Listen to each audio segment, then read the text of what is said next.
Okey, untuk video nombor 5 berkenaan CS dominant rebound, masih lagi untuk setup sell. Contoh setup sell dekat sini, saya berikan contoh di sini. Okey, ini adalah candle dominant. Secara basic dia adalah candle dominant dan ada breakout, maka dia adalah sell. Okey. Baik, kenapa dia pergi sell terus dan tidak ada reverse dan retest? Okey, perhatikan di sini pernah saya sharing kepada anda untuk setup CS dominant dalam dominant. Okey, dengan menggunakan satu time frame.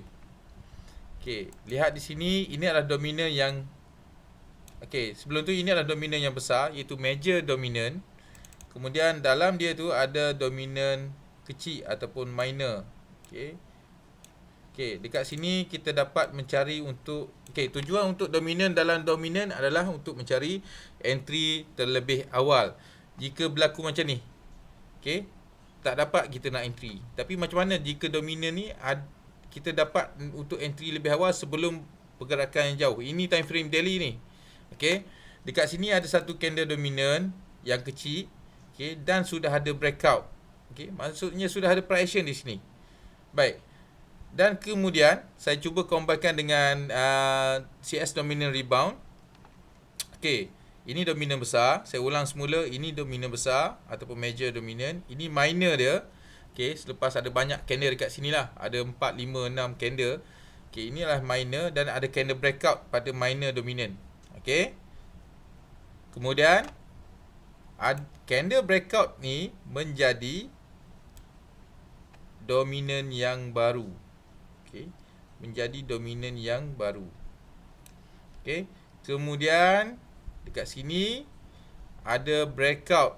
Seterusnya candle breakout yang ini adalah candle breakout yang ini adalah breakout kepada dominant rebound dan juga breakout kepada dominant yang pertama. Sebab itu dia kuat untuk turun dan tidak memberikan entry di sini. Tetapi jika anda menggunakan pada time frame kecil, ini adalah time frame daily. Jika time frame H1, mungkin anda dapat cari entry lah di zone ni. Okey, saya dah sharing dekat ada video yang menggunakan multi time frame, 2 time frame dan 3 time frame. Baik. Dekat sini ini saya ulang semula, inilah candle dominant dan itu major dominant. Okey, dekat sini ada candle dominant yang kecil, dekat sini ada breakout. Kemudian reverse dan retest ni, kita tengok di sini dia pergi tak retest point dekat. Okey. Ini adalah retest point. Satu di sini dan satu di sini. Ambil yang paling salah satulah. Okey, salah satu yang terdekat dengan jika terlalu dekat sangat, tandakan salah satu pun dah okey dah. Okey. Okey, dia pergi dekat sini, anda terus bila candle close, reverse dan retest dah ada. Okey. Dan close, anda boleh terus entry sell di sini. Okey. Kemudian candle turun dan membuat breakout. Jika dia naik semula, okey.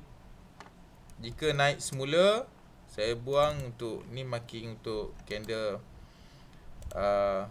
dominant yang pertama. Okey, ini adalah dominant rebound.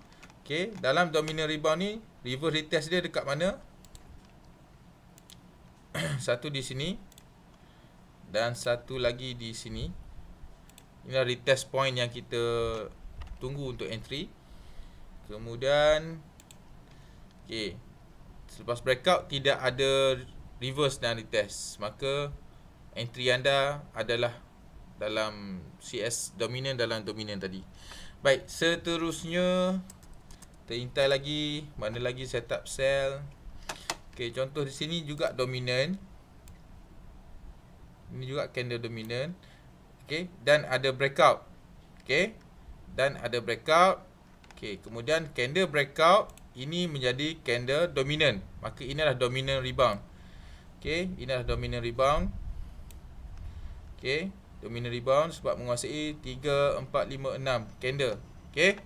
Kemudian breakout, maka ini adalah pengukuhan dominant sell. Okey, ini adalah dominant yang pertama. Kemudian ini adalah pengukuhan dia dengan dominant rebound. Okey. Baik. Sebelum tu, dekat sini ada tak dominant dalam dominant? Okey, sebelum tu cuba kita lihat dekat sini. Ini candle yang menguasai 2 sahaja. Okey.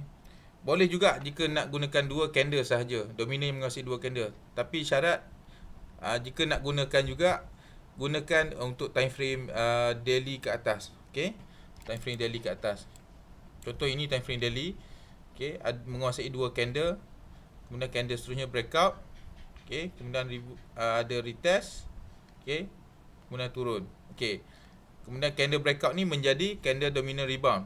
Maksudnya setup dalam setup. Dekat ni ada zone ni kita dapat analisa. Okey, ini adalah setup dalam setup. Ada setup kecil dalam setup yang besar. Mungkin kita tak sempat untuk catch up entry pada setup yang besar. Mungkin kita dapat untuk entry pada setup yang kecil. Okey. Ini adalah juga candle, ini candle dominant rebound dalam zone dominant yang besar. Okey. Ada retest dekat sini pun kita dapat entry. Okey, maksudnya dalam zone ni jika menggunakan candle dominant saja kita dapat filter dia nak pergi ke mana, insya-Allah. Okey. Ini dia datang ni untuk CS rebound yang tadi yang kita ceritakan tadi. Itu candle yang ini. Okey, candle dominant yang asal dah yang ini. Ini yang pertama, dan ini candle breakout, kemudian dia menjadi dominant. Ini adalah candle dominant rebound. Tengok dia datang ambil dekat retest point. Okey, dekat retest point dia datang ambil dekat sini. Okey. Kemudian turun. Ini time frame daily. Okey, dan seterusnya. Kita minta lagi contoh-contoh yang lain. Tadi ada saya marking satu. Okey. Contoh yang ini. Okey, contoh yang ini adalah candle dominant. Ini adalah candle dominant. Kemudian ada breakout sell. Yang ini tidak berapa jelas, yang ini baru jelas breakout untuk sell, maka arah untuk sell.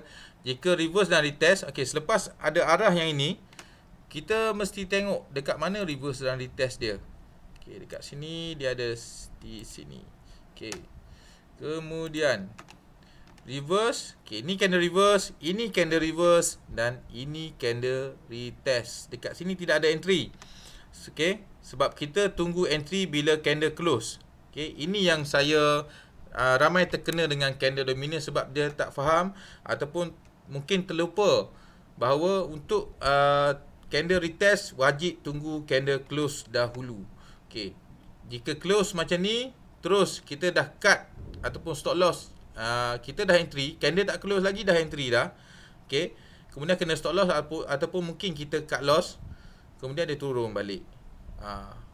Sedangkan di sini tidak ada entry sell. Tidak ada entry sell sebab candle retest close di atas, maka dominant ini sudah dimatikan. Itu dominant yang ada arah sell sudah dimatikan. Yang ada adalah yang baru, iaitu di sini. Okey, itu di sini. Ada breakout, maka sell. Tunggu reverse dan retest, tak datang retest. Tapi di time frame kecil dia ada bagi entry dekat kita jika kita gunakan dua time frame mengikut pasangan time frame.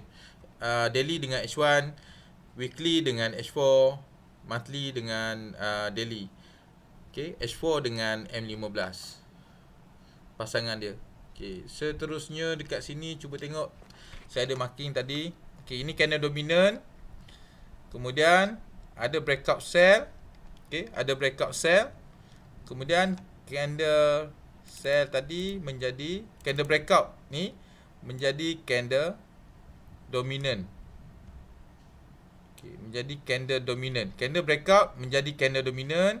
Kemudian breakout seterusnya, maka reverse dan retest ni adalah arah yang kuat. Okey, reverse dan retest SNR yang terdekat. Kita mencari retest point. Okey, retest point ini adalah support, ini adalah resistance. Okey. Kemudian tukar kepada candlestick. Dekat sini dia test kepada support, itu support become resistant dekat sini. Okey, support become resistant terus turun. Ini time frame daily. Baik, itu saja contoh untuk sell. Okey, insya-Allah mana yang berminat untuk datang ke kelas KLFX Academy, okey, untuk 5 operation termasuk candle dominant dan candle volume, CS volume yang kuat dia punya pergerakan. Okey. Seterusnya saya akan buatkan contoh untuk setup buy.